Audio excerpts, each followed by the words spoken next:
For 2 months and 2,000 kilometers, this has been the daily experience for Spaniso and Paul. The constant noise of trucks and cars on the N1 highway from Messina to Cape Town. Without any backup support, they leapfrog, each taking turns to bring the vehicle and caravan, parking it and walking on alone for 50 kilometers a day to raise funds and awareness about the scourge of rhino poaching and to support rights for rhinos.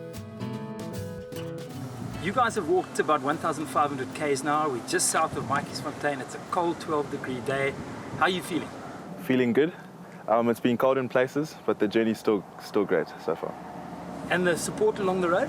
The main initiative was to raise awareness. The fundraising for us was a secondary thing, and the fundraising hasn't been going very well at all. But the awareness has. I mean, we've reached in the region of 15,000 school children.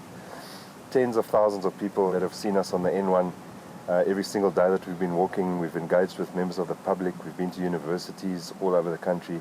So I think the awareness, the ball has really started to roll. What would help with the fundraising?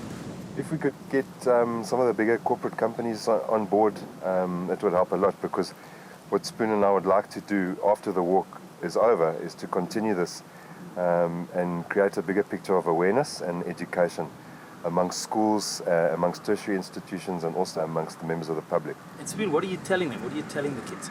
Well, our main message that we're driving home is that it's our common heritage. It belongs to all of us, and we all belong to South Africa.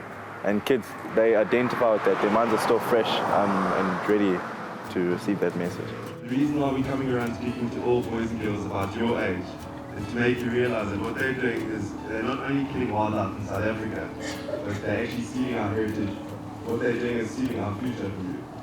And these animals belong to everybody here. Even though they were on the road, they were keeping up with the latest rhino poaching statistics and displaying them.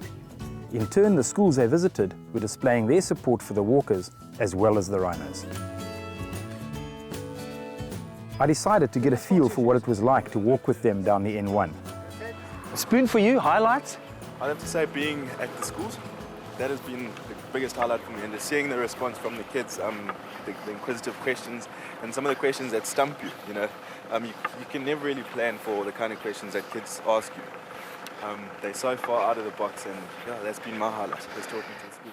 And are you raising a lot of awareness with these kids? Are they actually getting the picture that this is heritage and needs to be looked after and protected at all costs? Definitely. Some of the kids are far more clued up than what you actually give them credit for. There's a kid that we met up at the National Park.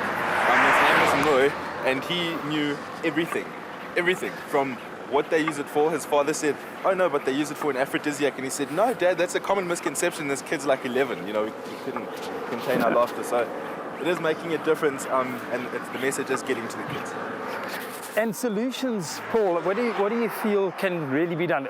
You're creating great awareness and so on, but certainly funding, money is necessary to take this fight to the poachers on all aspects.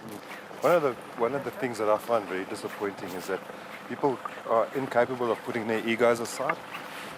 Everybody that's got it, all the stakeholders with rhino protection and rhino owners, I think should, you know, amalgamate one umbrella and all pull in the same direction.